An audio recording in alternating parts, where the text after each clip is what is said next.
The Nissan Pathfinder is a completely new vehicle for the 2022 model year. It's actually a 5th generation SUV now. It's a little bit bigger, it has more tech, and it has a new transmission. But have all of these upgrades made it better than its competitors like the Honda Pilot, Hyundai Palisade, the Kia Telluride, and Toyota Highlander, and so on? Well, let's go for a drive and try and find out.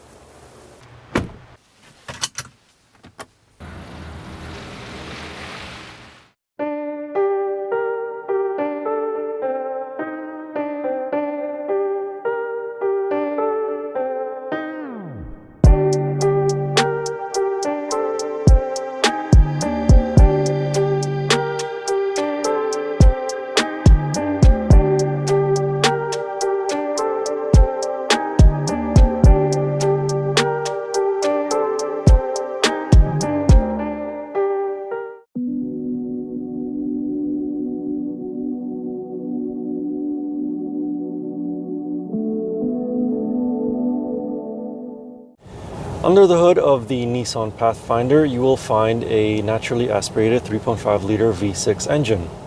The engine produces 284 horsepower and 259 pound-feet of torque. Although this is a naturally aspirated engine and all the torque and the power is more mid to high range RPMs, it doesn't feel like it's struggling to move the almost 2.1 ton body. It honestly feels effortless, setting off from a stop or overtaking another vehicle on a highway. Yeah, the RPMs are going to climb a little bit up to maybe 3,000 RPMs when you're overtaking another vehicle, but it still feels pretty effortless. Fuel economy is rated at 11.6 liters per 100 kilometers in a city and 9.2 liters per 100 kilometers on a highway. That's actually not too bad for such a big SUV with a V6 engine. Currently, I am averaging about 10.5 liters per 100 kilometers, so you can actually achieve those fuel economy targets. But the big news with this Nissan Pathfinder is that it no longer has a CVT automatic. Instead, it now has a 9-speed automatic. The transmission changes gears very smoothly, so zero complaints there. But this isn't the fastest transmission if you decide to use the paddle shifters. Even if you are in sport mode, it's still a little bit of a delay between the time that you pull on the pedals to the time the transmission actually shifts.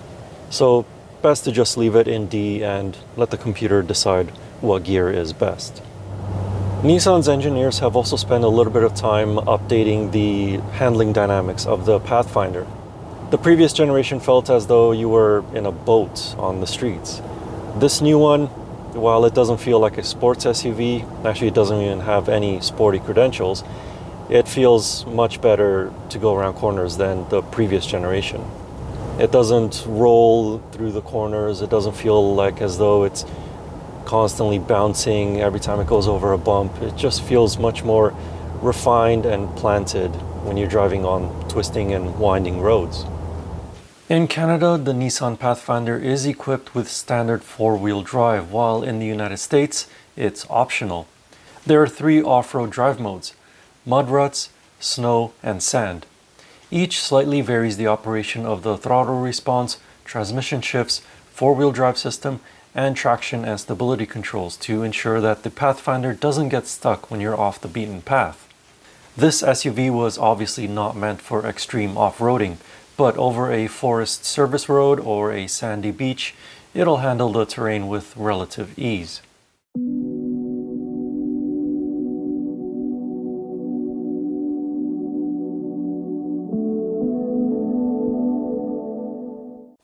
Inside the Nissan Pathfinder, it is a much nicer place to be in compared to the previous generation. In front of the driver is a full digital display now, and it has the exact same graphics as its little brother, the Nissan Rogue.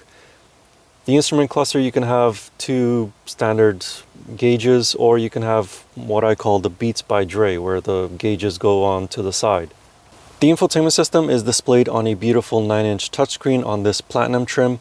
The lower trims of the Pathfinder get an 8-inch touchscreen. The infotainment system itself looks like as though it's the same one that you found in Nissan vehicles from like 5 years ago, but it is updated and it has a lot of processing power because every time you touch it, it instantly reacts and changes whatever you decided to touch. Thankfully, they have stuck with volume and tuning knobs, and you also have some quick access buttons for the infotainment system. Thing is though, it's in gloss black plastic, so it will attract fingerprints and dust, which is why you should always carry one of these around to wipe it down. The climate controls are very straightforward because they're all physical buttons, but they are gloss black, so again, make sure you have your microfiber cloth to clean them afterwards. And the Nissan Pathfinder now has a full floating center console, so there is a lot of space underneath it. On top of it, you have the pretty much the exact same shifter that you find in the Nissan Rogue. However, on the Pathfinder, it feels a little bit more sturdy. And you also get the same drive mode selector right here next to the center console and armrest. Speaking of which, it's actually very deep. Overall, I actually really like how the redesigned interior looks, especially with this contrasting walnut leather color. It looks fantastic. In terms of space in the Nissan Pathfinder, well, it is bigger than the previous generation, so 6'4" of me has absolutely no issues up here in the front. Actually, it has so much headroom that I actually had to raise my seat up a little bit because I couldn't see above the dashboard. Normally, I lower the seat as low as possible in all of these vehicles that I test drive, but with this one, I actually had to raise it. And speaking of which, if you are in the passenger seat and you are a little bit shorter, you might have a difficult time seeing over the dashboard because the passenger seat doesn't have any height control. So just something to be aware of. Anyway, that's about it for the front. Let's go check out the back. Backseat passengers have a pretty decent amount of space. However, the Pathfinder actually has less legroom compared to its other three-row competitors. So like the Honda Pilot, Kia Telluride, Hyundai Palisade, those type of SUVs. But sitting behind my driving position, my knees gently rub up against the back. However, I don't feel squished. This Platinum trim obviously gets the captain's chairs, but lower trims of the Pathfinder get a full bench. And with these captain's chairs, they do slide forwards and backwards as well as recline. There is a center console in between these seats. However, if you don't want it, you can remove it. There's a little cover up here which you just pull out, and then a little tab. You pull out like that, and then voila, more space, and you just leave this on your lap. No, I'm kidding. You either put it in the trunk or you put it in your garage and probably forget about it. Popping it back is pretty straightforward. Pop that in. Oops, upside down. Voila, easy. As for gadgets in the second row, you do have climate controls, although it's not separate from one seat to the other, it's just all one zone. Both of these seats are heated. You also have USB and USB-C ports. There's also 120 volt power outlets, sunshades, or as my fellow Canadian automotive journalist YouTubers would call them, peasant blockers. The panoramic sunroof doesn't quite extend all the way back to the headrest, but it still allows a lot of light in, and there are just cup holders galore. 2 here on the center console, 2 more in the doors, another one down here, and of course on the other door. So if you have drinks, you got plenty of space to store them. Anyway, let's check out the third row. Getting into the third row is actually pretty straightforward. There's a little button on the second row seat which tilts it forward, so you have a lot of space to get into the back. However, these back seats were not really made for adults because I can barely fit in here. Headroom is okay, but legroom, no, definitely no. It is a little bit more than the Toyota Highlander, but it's less than the Honda Pilot.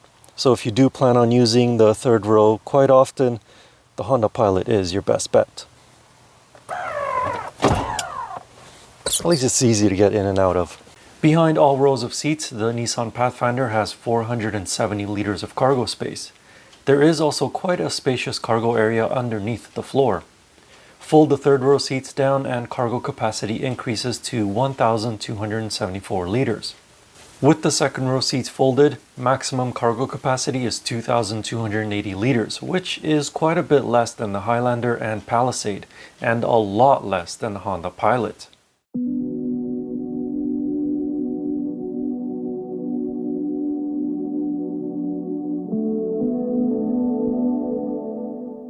The 2022 Nissan Pathfinder starts at a smidge underneath $44,000 Canadian, with this top spec platinum trim costing $54,600 Canadian. The starting price is roughly the same as the Toyota Highlander, but approximately $2,000 Canadian less than the Honda Pilot. At the other end of the price spectrum, it is on par with the Hyundai Palisade Ultimate and only $1,000 Canadian less expensive than the Honda Pilot Touring. In this platinum trim of the Pathfinder, you will find a panoramic sunroof, soft leather upholstery, a power liftgate, heated and ventilated front seats, heated second row seats, satellite navigation, wireless Apple CarPlay, but unfortunately not wireless Android Auto, surround view cameras, a head-up display, adaptive cruise control, lane centering, and Nissan's Safety Shield 360, which is standard across all trim levels. This Safety Shield 360 includes front and rear automatic emergency braking, blind spot sensors, rear cross traffic alert, high beam assist, and lane departure warning with intervention. The Nissan Pathfinder follows pretty much the same styling as its little brother, the Nissan Rogue. So very similar grille, LED headlights, and LED daytime running light accents on the front. On the side, it has not that many curves to it except for the rear 3/4 panel, and it has this little bit of chrome with Pathfinder written on it, so you know exactly what model it is.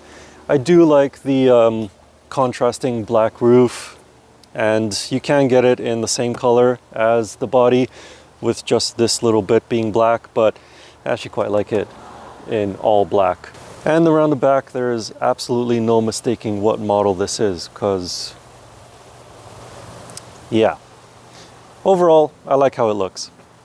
Overall, the 2022 Nissan Pathfinder is a more refined, larger, and better to drive three-row SUV than the previous generation. The price does undercut the Honda Pilot, but the Pilot is still the king of offering the most amount of passenger and cargo space in this three-row SUV category. If you want to know more about the Nissan Pathfinder, I wrote a more detailed review of it over on my website. You can find the link in the video description or click on the pop-up banner in the top right.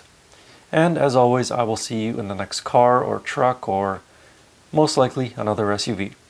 Anyway, thank you for watching. Please like and subscribe, and I'll see you in the next video.